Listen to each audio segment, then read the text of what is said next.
આજે દિનેશને કારખાનો ખુલી ગયો ને સવારમાં નાસ્તો દઈ દીધો અને ટિફિન તૈયાર કરી દીધું ને એ કારખાને જતા રહ્યા। શિયાળો બેસતા ઠંડીનો ચમકારો પડ્યો અને હું તડકીએ બેસી ગઈ ને સવારમાં તડકીએ બેસવાની બહુ મજા આવે અને કોને કોને તડકીએ બેસવાની મજા આવે કોમેન્ટ કરજો।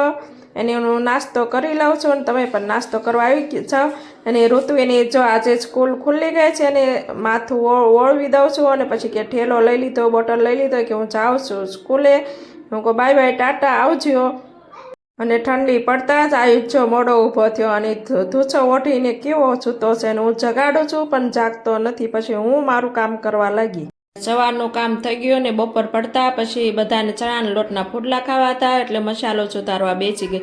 મરચાં મેથી ડુંગળી અને કોબી સુધારી અને ચણાના લોટનું બેટર તૈયાર કર્યું અને ધાણા જીરું નાખ્યું મીઠું નાખ્યું અને મરચું નાખ્યું અને આપણે મેગી મસાલો નાખી દઈશું અને પુડલાનો સ્વાદ બહુ મસ્ત આવે છે।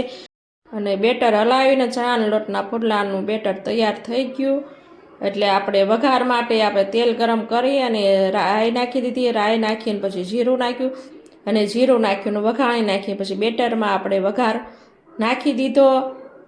એને વઘાર નાખીને સરસ મજાનું મિક્સ કરી બેટર તૈયાર કર્યું અને લોઢી મૂકીને પુડલું એક તૈયાર કરી નાખ્યું અને લોઢીમાં તેલ નાખી અને ચણાના લોટનું બેટર આપણે નાખી દીધું પુડલાનું। એને આવી રીતના પુડલા બનાવવાના હોય અને પછી તેલ નાખી અને મેં ઉસકાવી લીધા પુડલા। એને પુડલા કોને કોને ભાવે કોમેન્ટ કરજો। અને અમારે ઠંડી પડતા અને બધાને પુડલા ખાવા હતા એટલે બનાવ્યા। અને કે ઋતિ આવી ગઈ અને ઋતિને ગરમ ગરમ પુડલા દઈ દીધા અને બધાય પુડલા બનાવીને હું ઋતિ પાછા બેસી ગયા અને પુડલા ખાઈને પછી હું સીવવા બેસી ગઈ કેમ કે આપણે પેટર્નવાળા બ્લાઉઝ હતા તે ઇસ્ત્રી મારીને સરસ મજાની પેટર્ન બનાવી નાખી અને બધા આખા ગળાના હતા અને વચમાં પેટર્ન બનાવવાની હતી। અને અમારા વિડીયો જોવા માટે